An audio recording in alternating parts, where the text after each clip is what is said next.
being so kind to me. I want to welcome you. I want to thank you for your support of the Ladies Auxiliary. It is very close to my heart. I'm sure that most of you know that I've loved every brick, pipe, and outlet in that old Northampton Accomack Memorial Hospital. But I am so proud of the hospital that we have now for a lot of reasons. It does give good care. We have great physicians. We are so fortunate here that we can go to church and sit next to our doctor. Sometimes we can go to the sandbar on Sundays and cut up with one. And then we know we can count on them. We can call them. We have medical care here like no other. And I would stand our physicians, our nurses, and our staff up against anybody, anywhere. And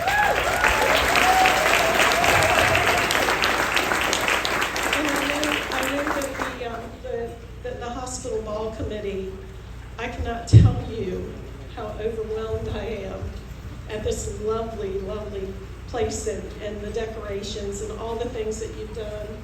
I really appreciate it, and I thank you so much. And you deserve so much more applause for the work that you do.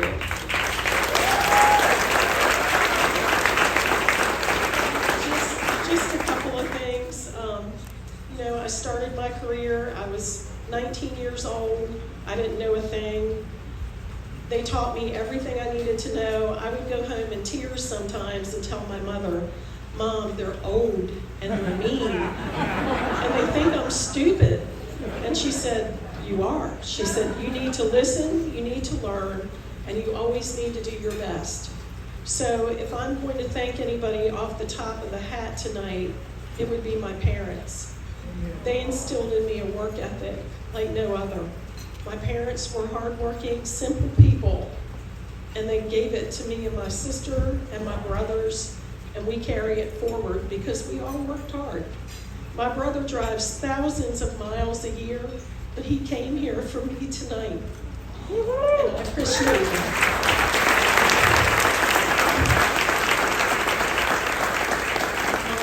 My friends are probably even more like my family. If my friends, they are the best support system I've ever had. And they're here tonight in force, in case you haven't noticed.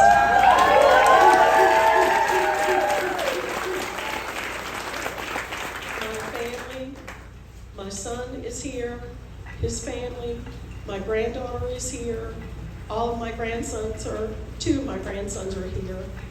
There's nothing more important than family, and when you work a shift work job, as many of you know, you hardly ever get to see them. I thank Charlie every day because when I married him, he had 2 children and they became mine.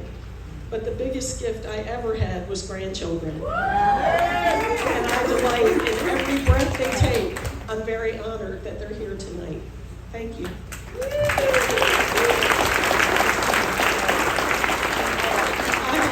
Mentors, and some of them are here.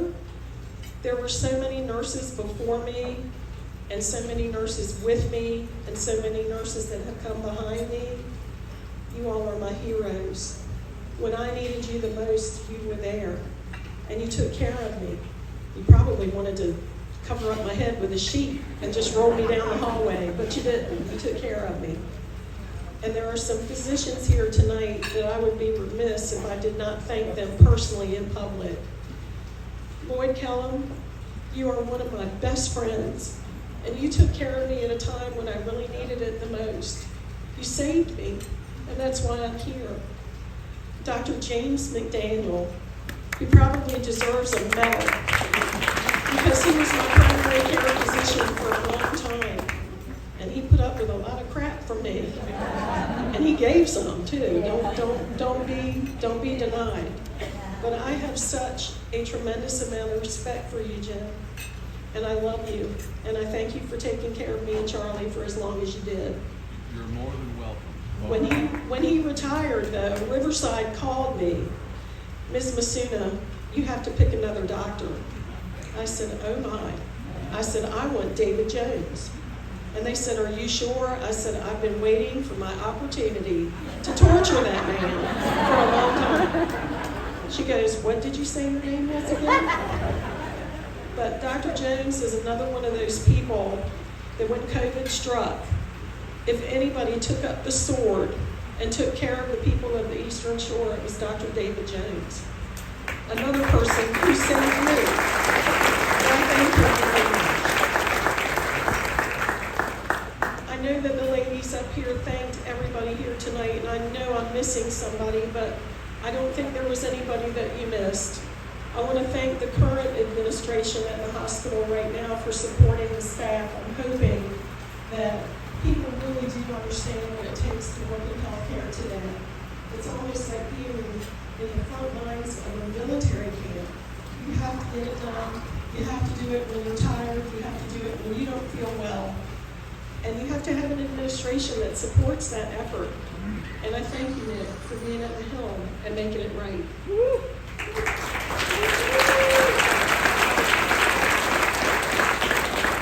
The very last person that I want to thank in this room is my husband, Charlie.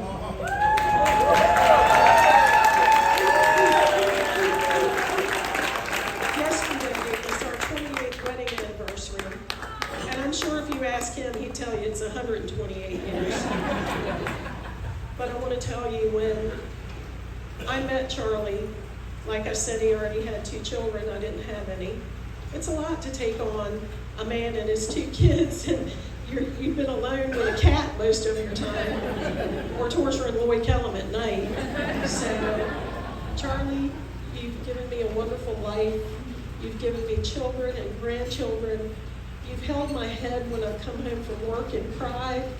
You were the best nurse I could ever have when I was sick, and I love you very much. And I thank you.